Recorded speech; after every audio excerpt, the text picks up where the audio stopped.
Hi வீவோஸ், நாளைக்கான எபிசோடில் என்ன நடக்கலாம்னு சொல்லிட்டு பார்க்கலாம். வீடியோக்குள்ளே போகிறதுக்கு முன்னாடி நம்ம சேனலில் லைக் அண்ட் சப்ஸ்கிரைப் பண்ணிவிட்டு கொஞ்சம் சப்போர்ட் பண்ணுங்கள். வாங்க இப்போ வீடியோக்குள்ளே போகலாம்.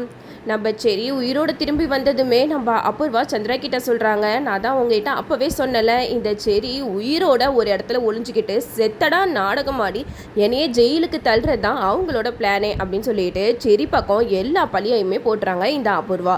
இதை கேட்டதுமே நம்ம சந்திராவுக்கு செம்மக்கமும் வருது. அது மட்டும் இல்லாமல் மீராவை மயக்கத்திலேருந்து எழுப்புறாங்க. மீரா செரியை பார்த்ததுமே ரொம்ப சந்தோஷப்படுறாங்க. அப்போ தான் அபூர்வா சொல்கிறாங்க, சாரி மீரா, உன்னை நான் ஏன் இப்படி பண்ணேன்னா செரியை வெளிக்கொண்டு வரதான் இந்த மாதிரியெல்லாம் பண்ணேன் அப்படிங்கிற மாதிரி சொல்ல, இதை கேட்ட சந்திராவுக்கு செம்மக்கவும் வருது. செரியை செம்மையாக திட்டுறாங்க. சரி, இவ்வளோ நாளாக நான் உன்னைய நம்பிட்டு இருந்தேன், நீ எந்த தப்புமே செய்ய மாட்டேன், உனக்கு எதிராக இருக்கிற இந்த அபூர்வா நட்சத்திராவை நான் எந்த அளவுக்கு திட்டிருக்கேன் தெரியுமா, உனக்காக பேசிய எனக்கு நல்ல ஒரு பதிலடி கொடுத்துட்டேன் அப்படின்னு சொல்லிட்டு சந்திரா சொல்ல, இதை கேட்ட செரிக்கு என்ன சொல்கிறதுனே தெரியல. அப்போ தான் அபூர்வா வந்து சொல்கிறாங்க, இவன் பண்ண வேலைக்கு ஜெயிலில் இருக்கணும் அப்படிங்கிற மாதிரி சொல்ல, அதுக்கு சந்திரா சொல்கிறாங்க, வேணாம் அபூர்வா, செரி மட்டும் ஜெயிலுக்கு போனானா அந்த அசிங்கம் நம்ம குடும்பத்துக்கு தான் அப்படிங்கிற மாதிரி சொல்லி போலீஸ் எல்லாம் அமுச்சு விட்டுடுறாங்க. இந்த சைடு நம்ம ககன் பூமியை தான் காட்டுறாங்க. நம்ம பூமிக்கு கையில் அடிபட்டிருக்கனால நம்ம ககன் தான் சாப்பாடெல்லாம் ஊட்டி விடுறாங்க. இதெல்லாம் பார்த்துட்டு சாரதா, பூரி, சிவா எல்லாருமே ஒரு பக்கம் ரொம்ப சந்தோஷத்தில் இருக்க, இன்னொரு பக்கம் நம்ம சிவா வந்து பிந்துவை தான் நினச்சிக்கிட்டு இருக்காங்க. நாளைக்கு வேற லவர்ஸ் டே வருது. இந்த நேரத்தில் நான் பிந்து கூட இருக்கணும் தான் ஆசைப்பட்றேன், ஆனால் பூரியனியை எப்படி விடுவானே தெரியலையே அப்படின்னு சொல்லிட்டு சிவா ஒரு பக்கம் யோசிச்சுட்டு இருக்க.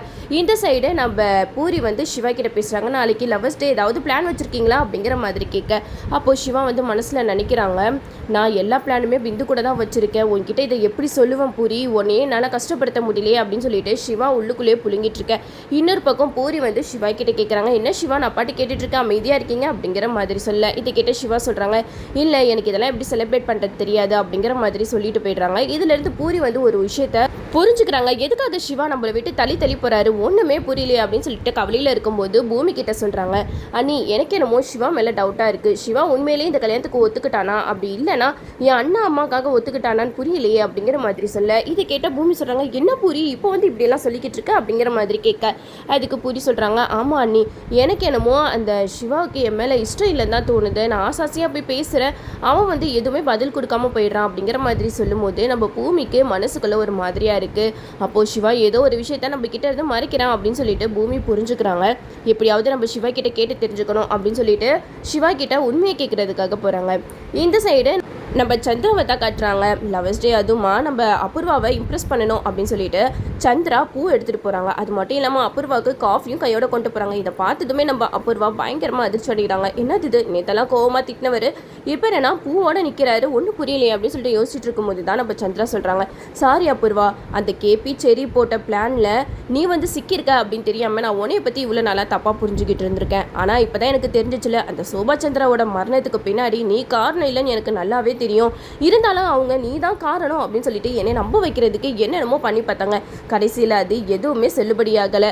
இப்போ தான் நான் உன்னை பற்றி முழுசாக புரிஞ்சுக்கிட்டேன். ஹாப்பி லவர்ஸ் டே அப்படின்னு சொல்லிட்டு அந்த பூவை நம்ம அபூர்வா கிட்ட கொடுக்குறாங்க. அபூர்வாவுக்கு சந்தோஷம் தாங்க முடியல.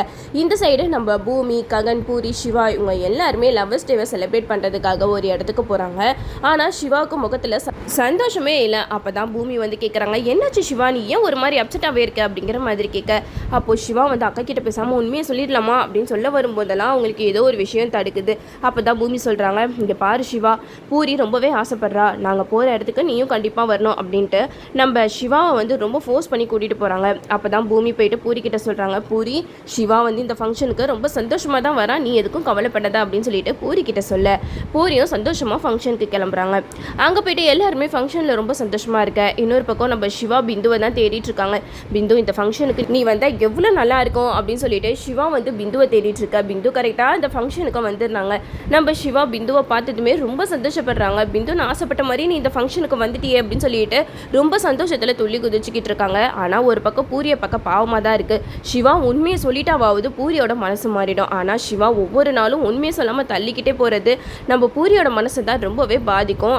இது தெரியாமல் சிவா வந்து ரொம்ப பெரிய தப்பு பண்ணிக்கிட்டு இருக்காரு. ஒரு பக்கம் நம்ம சாரதாவை தான் காட்டுறாங்க. நம்ம சாரதா இந்த லவர்ஸ் டே அதுமா கிருஷ்ணா ஃபோன் பண்ண மாட்டாரா அப்படின்னு சொல்லிட்டு ஃபோனையே பார்த்துக்கிட்டு இருப்பாங்க. நம்ம கேபியும் அப்படி தான் சாரதாவுக்கு ஃபோன் பண்ணி நம்ம பேசுவோம் அப்படின்னு சொல்லிட்டு சாரதாவுக்கு ஃபோன் பண்ணி பேசுகிறாங்க. 2 பேருமே அவங்களோட அன்பை பரிமாறிட்டு இருக்காங்க. நம்ம கேபி ரொம்பவே ஃபீல் பண்ணி பேசிக்கிட்டு இருக்காங்க.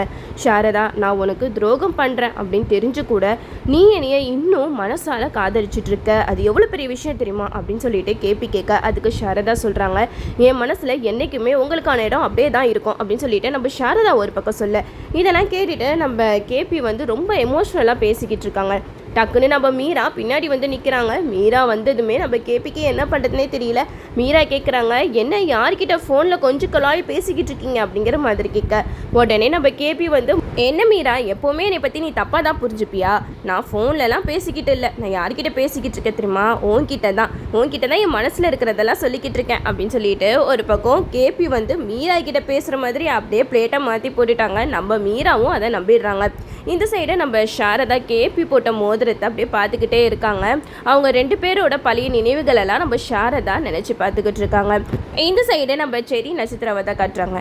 நம்ம செரி லவர்ஸ் டே அதுமா நட்சத்திராவை இம்ப்ரெஸ் பண்ணணும் அப்படின்னு சொல்லிட்டு என்னென்னமோ பண்ணிக்கிட்டு இருக்காங்க. ஆனால் நம்ம நட்சத்திரா செரியை பார்த்து செம்மையாக கடுப்பாக்குறாங்க. அப்போ தான் செரி வந்து நட்சத்திரா கிட்ட சொல்கிறாங்க, நட்சத்திரா, உனக்கு இப்போ கூட என்னோட காதல் புரியவே இல்லையா? நீ என்னை அன்னைக்கு மலையிலேருந்து கொல்ல பார்த்தப்பயே உன் மேலே எனக்கு வெறுப்பு வந்திருக்கணும். ஆனால் எதுக்காக உன் மேலே எனக்கு வெறுப்பு வரலன்னு தான் எனக்கு தெரியல. இன்னும் கூட என் மனசு நட்சத்திரா தான் சொல்லிக்கிட்டு இருக்கா அப்படிங்கிற மாதிரி செரி சொல்ல, இதெல்லாம் கேட்டுட்டு நட்சத்திரா ஒரு பக்கம் சந்தோஷப்பட்டாலும் இன்னொரு பக்கம் செரி வந்து செத்துட்டதான் நாடகம் ஆடி எல்லாரையுமே மாட்டி விட பார்த்ததை நினச்சி செம்ம கோவத்தில் இருக்காங்க. அப்போ தான் நட்சத்திரா சொல்கிறாங்க, இங்கே பாரு செரி, உன் பேச்செல்லாம் நான் இனிமேட்டு நம்பவே மாட்டேன். என்ன தைரியம் இருந்தால் உயிரோடு இருந்துக்கிட்டே செத்து போயிட்டதா இங்கே எல்லாத்தையுமே மாட்டி விட பார்த்துருப்பேன். ஜஸ்ட் மிஸ், எங்கள் அம்மா வந்து ரொம்ப கிளவராக பிளான் போட்டு உன்னையே பிடிச்சாங்க. அப்படி இல்லைனா எங்களோட நிலைமை என்ன இருக்கும்? நாங்கள் 3 பேருமே ஜெயிலில் களி திண்டுட்டு இருக்க வேண்டியதான் அப்படிங்கிற மாதிரி நட்சத்திரா செரி கிட்ட சொல்ல, இதெல்லாம் கேட்டுட்டு செரி சொல்கிறாங்க, இங்கே பாரு நட்சத்திரா, நான் வந்து உங்கள் அம்மாவை போட்டு விட தான் பார்த்தேன். கடைசியில் நீ எல்லாம் மாட்டுவேன்னு சொல்லிட்டு நான் எதிர்பார்க்கவே இல்லை. என்ன செய்கிறது, நான் தானே இப்போ குற்றவாளியாக நிற்கிறேன், நீங்களாம் தப்பிச்சிட்டிங்களா அப்படிங்கிற மாதிரி செரி சொல்ல, இதெல்லாம் கேட்டுட்டு நட்சத்திரா சொல்கிறாங்க, நீங்கள் என்ன சொன்னாலும் சரி, உன் பேச்சை நான் கேட்குற மாதிரி இல்லை அப்படின்னு சொல்லிட்டு கோவமாக போகிறாங்க. ஆனால் நம்ம செரி விடுற மாதிரி இல்லை. நம்ம நட்சத்திரா பின்னாடியே போயிட்டு லவ் டார்ச்சர் பண்ணிக்கிட்டு இருக்காங்க தான் சொல்லலாம். ஒரு பக்கம் நம்ம பூமி தான் காட்டுறாங்க.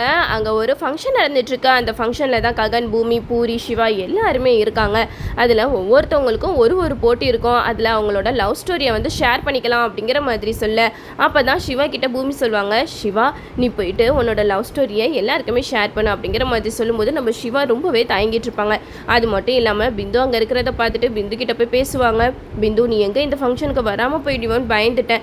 எனக்கு உண்மையாக சொல்கிறேன், நீ இந்த ஃபங்க்ஷனுக்கு வந்ததுக்கப்புறம் தான் உயிரே வந்த மாதிரி இருந்துச்சு அப்படிங்கிற மாதிரி நம்ம சிவா வந்து பிந்து கிட்ட பேசிக்கிட்டு இருக்க. இதை எல்லாத்தையுமே பூமி பார்த்துடுறாங்க. அப்போ பூமி வந்து கேட்பாங்க, என்னாச்சு சிவா, எதுக்காக இங்கே வந்து நிற்கிற அப்படிங்கிற மாதிரி கேட்க, அப்போ சிவா சொல்லுவாங்க, இல்லைக்கா, பிந்துவும் இங்கே தான் வந்திருக்கா, அதனால தான் நான் பிந்துவை பார்த்து பேசிட்டு இருந்தேன், வேற ஒன்றும் இல்லை அப்படின்னு சொல்லிட்டு போயிடுறாங்க. ஆனால் நம்ம பூமிக்கு மனசில் சந்தேகம் வந்துருச்சு. எனக்கு என்னமோ இந்த சிவா பையன் மேலே சந்தேகமாக இருக்குது. இவன் நடந்துக்கிற விதத்தெல்லாம் பார்த்தா கண்டிப்பாக இவனுக்கு பூரி மேலே காதல் இல்லையா அப்படிங்கிற மாதிரி நம்ம பூமிக்கு டவுட் வந்துக்கிட்டே இருக்குது.